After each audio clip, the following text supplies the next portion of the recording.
अस्सलामुअलैकुम। आज मैं आपको बुक D2 जिसका चैप्टर 7 है उसकी एक्सरसाइज 70 का क्वेश्चन 2 कराऊंगी। क्वेश्चन 2 हम रीड करते हैं। If z is inversely proportional to square root w and z equal 9 when w equal 9. Part 1. Find an equation connecting w and z.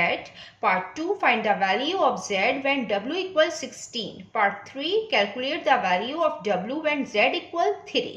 Question में हमें given है कि z इनवर्सली प्रोपोर्शनल है square root w के। तो हम यहाँ पे इसको इस तरीके से लिखेंगे, z इनवर्सली प्रोपोर्शनल है स्क्वायर रूट w के। ये प्रोपोर्शन का साइन होता है और किसी भी नंबर को जब हम इनवर्स की फॉर्म में लिखते हैं तो हम 1/, की फॉर्म में लिखते हैं। यहाँ पे हम प्रोपोर्शन के साइन को खत्म करते हैं तो हम इक्वल का साइन लगाते हैं और इक्वल के साथ k आता है कांस्टेंट, और k जब 1 से मल्टीप्लाई होगा k आएगा और स्क्वायर रूट w। ये हमारी इक्वेशन 1 है। हम इसको नाम दे देते हैं इक्वेशन 1 का। यहाँ पे k क्या है? कांस्टेंट है। लिख देते हैं where k is a constant. यहाँ पे हमें z की वैल्यू गिवन है 9 और w की वैल्यू गिवन है 9। इससे हम k कांस्टेंट फाइंड करेंगे। z इक्वल 9, w इक्वल 9, ये हम पुट करेंगे इक्वेशन नंबर 1 में। z की जगह 9 पुट करेंगे, k कांस्टेंट है और ये स्क्वायर रूट w है तो w की जगह हम 9 पुट करेंगे।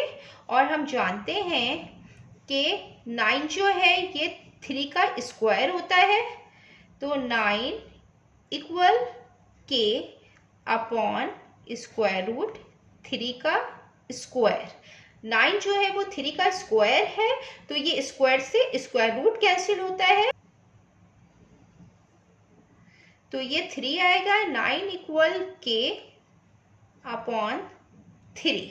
अब ये 3 डिवीजन की फॉर्म में है, जब ये दूसरी साइड पे जाएगा तो ये मल्टीप्लिकेशन की फॉर्म में आएगा। 9 multiply by 3 is equal to k। k is equal to 3 9 times 27। यहाँ पे हमने कांस्टेंट k फाइंड कर लिया है 27। अब हम इसका पार्ट 1 करते हैं। पार्ट 1 में हमें इक्वेशन फाइंड करनी है जो कनेक्ट करेगी w और z को। इसका पार्ट 1 है, हमें इक्वेशन फाइंड करनी है। हम इक्वेशन 1 को लेते हुए इसको सॉल्व करेंगे। z equal k square root w, और यहाँ पे हमने k की वैल्यू फाइंड कर ली है 27। ये हम इसमें पुट करेंगे। z equal 27 upon square root w। ये वो इक्वेशन है जो कनेक्ट कर रही है w और z को।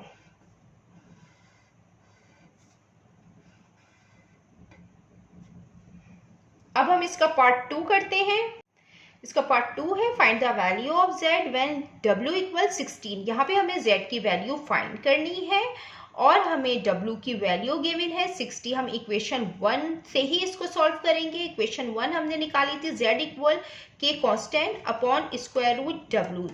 z की वैल्यू फाइंड करनी है और कांस्टेंट k हमने यहाँ पे फाइंड किया था 27।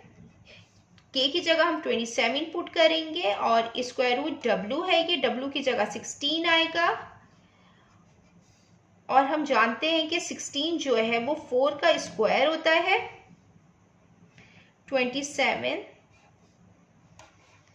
4 स्क्वायर, स्क्वायर से स्क्वायर रूट कैंसिल होगा। z equal 27 upon 4।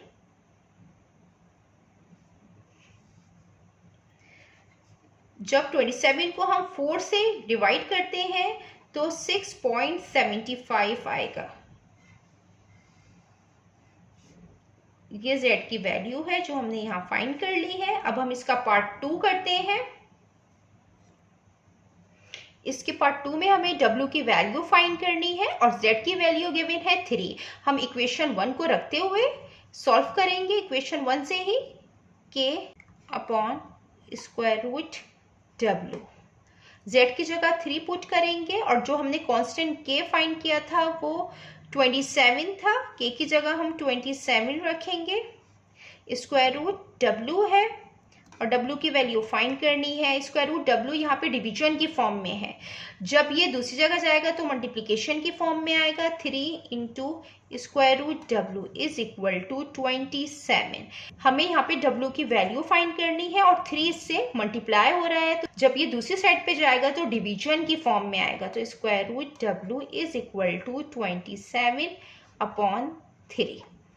अब हम इसको कैंसिल आउट करेंगे, ये 3 से कैंसिल आउट हो रहा है। 3 1 टाइम 3, 3 9 टाइम 27, तो square root W is equal to 9। अब यहाँ का हमें स्क्वायर रूट खत्म करना है क्योंकि हमें W की वैल्यू फाइंड करनी है, और इस स्क्वायर रूट खत्म करने के लिए हम स्क्वायर लेंगे बोथ साइड।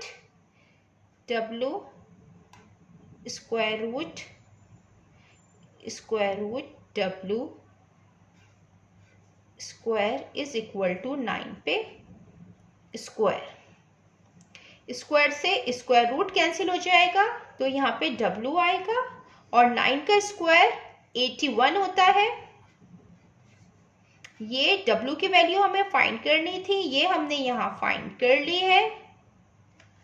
जितना मैंने एक्सप्लेन किया है, अगर इसमें कोई भी क्वेरी है तो आप कमेंट्स में मुझसे पूछ सकते हैं। अल्लाह हाफिज।